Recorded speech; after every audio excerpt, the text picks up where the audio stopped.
দীর্ঘ দেড় যুগ পর ভোট দেওয়ার সুযোগ, আর সেই প্রেক্ষাপটে ভবিষ্যৎ সরকার নিয়ে বড় বার্তা দিলেন বাংলাদেশ জামায়াত ইসলামীর আমির ডাক্তার শফিকুর রহমান। তিনি বলেছেন, আগামীতে এমন সরকার গঠিত হবে যারা 18 কোটি মানুষের সরকার হবে। বৃহস্পতিবার সকাল 8:30টার দিকে রাজধানীর মণিপুর উচ্চ বিদ্যালয় কেন্দ্রে ভোট দেওয়ার পর সাংবাদিকদের প্রশ্নের জবাবে তিনি একথা বলেন।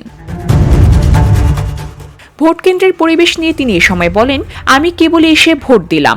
বড় ধরনের কোনো বিষয় হলে হাল ছেড়ে দেব না। মানুষের ভোটের অধিকার হারিয়ে যাক, এটা আমরা কোনোভাবেই চাই না। যুব সমাজের প্রসঙ্গ টেনে তিনি বলেন, আমি শুধু নই, বিশেষ করে যারা জীবনে একটিও ভোট দিতে পারেনি সেই তরুণ প্রজন্ম আজকের এই ভোটের জন্য অপেক্ষায় ছিল। এই ভোট শান্তিপূর্ণ, সুষ্ঠু, সন্ত্রাস ও দখলমুক্ত হোক। এ সময় তিনি ভোটারদেরকে নিজের ভোটাধিকার প্রয়োগ করে ভোট কেন্দ্রে গিয়ে ভোট প্রদানের জন্য আহ্বান জানান। ঢাকা 15 আসনের ভোট কেন্দ্রের পরিস্থিতি নিয়ে তিনি বলেন, আলহামদুলিল্লাহ, এই পর্যন্ত সবই ভালো। আমরা এটাই প্রত্যাশা করি, মানুষ সুষ্ঠুভাবে ভোট দিতে পারবে এবং নিজের মত প্রকাশ করবে, এটাই প্রত্যাশা।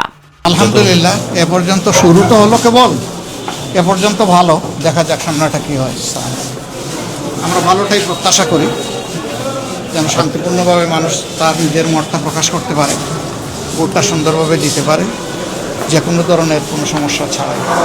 এরপর রাজধানীর মিরপুর 10 আদর্শ উচ্চ বিদ্যালয়, সারোজ ইন্টারন্যাশনাল স্কুল, ইব্রাহিমপুর মণিপুর উচ্চ বিদ্যালয় ও কলেজ সহ বিভিন্ন ভোট কেন্দ্র পরিদর্শন করেন তিনি। এ সময় ভোটের সার্বিক পরিস্থিতি নিয়ে তরুণ প্রজন্মের সঙ্গে হাস্যোজ্জ্বল পরিবেশে কথা বলেন তিনি এবং সাধারণ ভোটারদের সঙ্গে মত বিনিময় করেন। এক নারী ভোটার তাকে জানান, 50 বছর পর প্রথমবার ভোট দিচ্ছেন তিনি। ত্রয়োদশ জাতীয় সংসদ নির্বাচনকে ঘিরে দেশের বিভিন্ন স্থানে চলছে ভোট গ্রহণ।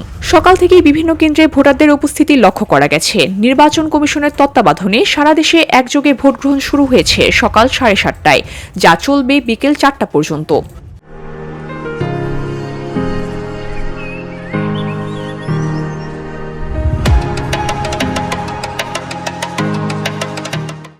ভোটাররা স্বতঃস্ফূর্তভাবে অংশ নিচ্ছেন এবং ভোটের এই উৎসবমুখর পরিবেশে তরুণরাও বিশেষভাবে উদ্দীপ্ত।